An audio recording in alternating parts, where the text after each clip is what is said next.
El Señor esté con ustedes en esta tercera entrega para intentar comprender la persecución religiosa de nuestros mártires del siglo XX. Consultamos la obra El impacto de la violencia anticlerical en la primavera de 1936 y la respuesta de las autoridades de Manuel Álvarez Tardío y de Roberto Villa García, que exponen un poco el ambiente social e intelectual que había en la época y nos dicen que según el padre Constantino Baile, en 1936 había en España 146 diarios explícitamente antirreligiosos, sobre todo en Madrid, diarios como El Liberal, El Socialista, Mundo Obrero, etcétera.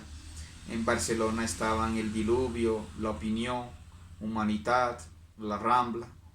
En fin, en Valencia estaban El Pueblo, El Mercantil Valenciano, La Traca. Además, en 1937 la Liga Soviética de Ateos enviaba al dirigente socialista Largo Caballero el título de miembro honorario de la Liga de Ateos por su lucha contra la Iglesia española, como recuerda Monseñor Antonio Montero.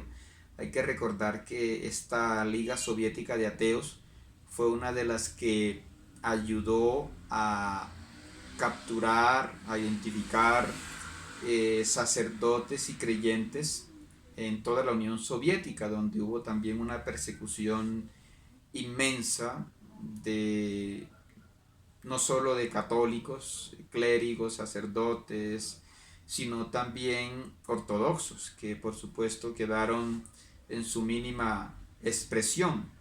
Podemos decir que en el siglo XX los dos lugares donde hubo una persecución más grande, con más víctimas de creyentes, pues fueron Rusia y España. También podemos contar numerosísimos mártires polacos y alemanes bajo el comunismo, pero también bajo el nazismo. Los socialistas y los comunistas eran quienes más usaban un lenguaje belicoso. Hoy en día lo vemos todavía, ¿no? Con ese lenguaje de odio. Era un lenguaje ofensivo, por ejemplo, contra el cardenal de Tarragona, Isidro Gomá, contra su auxiliar Manuel Borrás, contra la Acción Católica, esta entidad social que estaba intentando llegar a los obreros, a los niños, a los pobres, a los enfermos.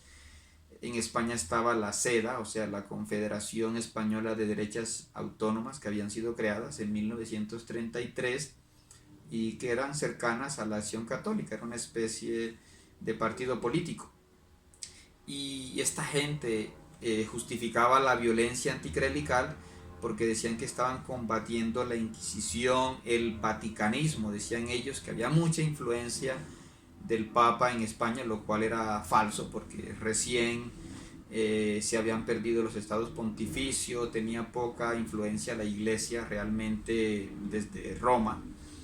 Ellos decían que enfrentaban el fascismo, ya en Italia estaba el gobierno de Mussolini, pero recordemos que ese gobierno no era gobierno genocida, era un gobierno totalitario ciertamente, pero en España no hubo como tal un fascismo, no hubo una idea totalitaria, sino una idea autoritaria. Más adelante veremos un poco esa diferencia.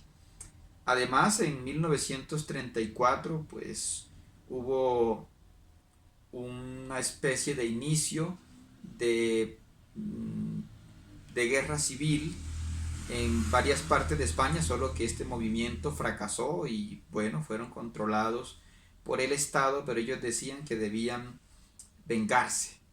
Entre el 16 de febrero y julio de 1934, durante esta revolución de octubre, pues fueron quemadas, sobre todo en el norte de España, en Oviedo, 170 iglesias y fueron asaltadas más de 250 iglesias, según el diputado José María Robles. Y para hacernos una idea de el ambiente que había, eh, diarios como El Socialista, un diario del Partido Socialista Obrero, el PSOE, En 1936, el 4 de febrero, publicaban: si en sus manos estuviera, desde los campanarios dispararían los frailazos contra los que osan soñar con una vida civil plena, libre y alegre. Entonces había esta acusación de que los clérigos pues supuestamente tenían armas, tenían provisiones en los templos, que se disparaban desde los templos. Más adelante van a acusar de que las monjas dan caramelos envenenados a los niños, cosa totalmente falsa.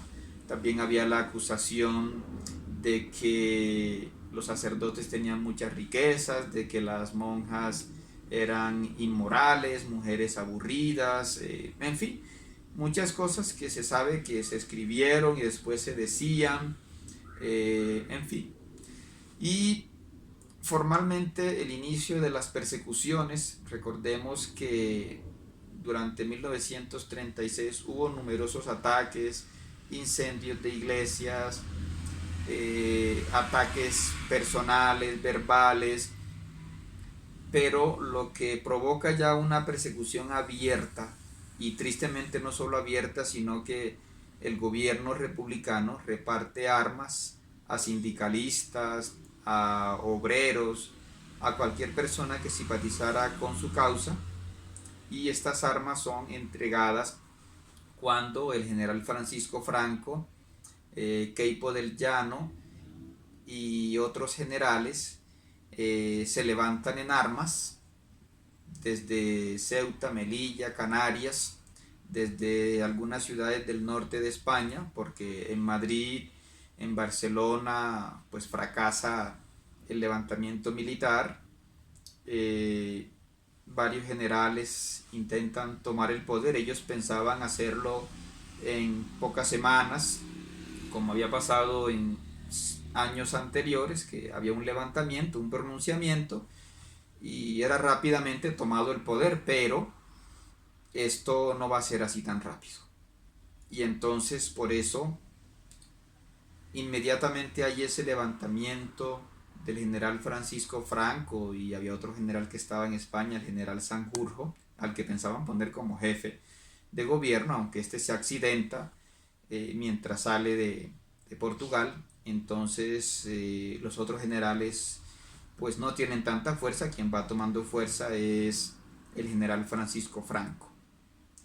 Y entre el 1 de enero y 18 de julio, antes de este levantamiento, ya habían sido asaltados 411 templos, habían sido saqueados, incendiados, ya habían sido asesinados 17 sacerdotes.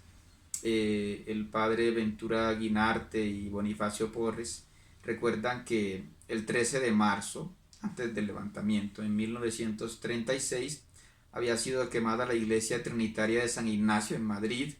Los frailes tuvieron que huir a casas particulares, como a las casas de la señora Francisca Ruiz, viuda de Basagoiti, a la casa de Navarro Reventer, a la casa de José Solís y de Luis Macon. Y en ese tiempo pues Fray Domingo de la Asunción era provincial y mandó que los frailes de Laredo y en Aparecida, en Cantabria, en el norte de España, se refugiaran en el convento de Algorta, Vizcaya. Recordemos que el País Vasco va a ser una comunidad donde va a haber escasa persecución religiosa. Ahí había bastante predominio de la fe católica, incluso durante la guerra civil. Desde mayo de 1936, el nuevo provincial, Fray Pedro de Santa Teresa, y hasta el 18 de julio de 1936 van a tener prohibido la celebración de la Eucaristía donde manden los republicanos, como decíamos, excepto en el País Vasco. Los conventos trinitarios tristemente quedan la mayoría en zona republicana, la zona que va a propiciar la persecución. En cambio, en la zona nacional, en la zona que mandaban los militares, pues quedan las casas de Córdoba, la casa de la Rambla, y desde el 12 de agosto de 1936 la casa de Antequera.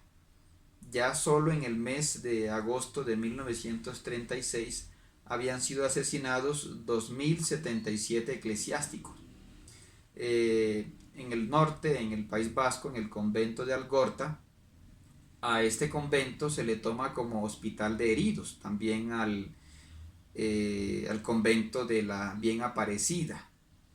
Y el convento de Laredo se usó como vivienda de evacuados.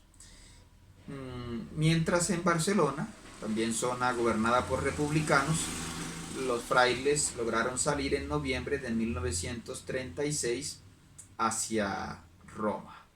Entonces este es un poco el inicio del panorama de la persecución, y podemos decir allí que ya entre el 1 de enero y el 18 de julio de 1936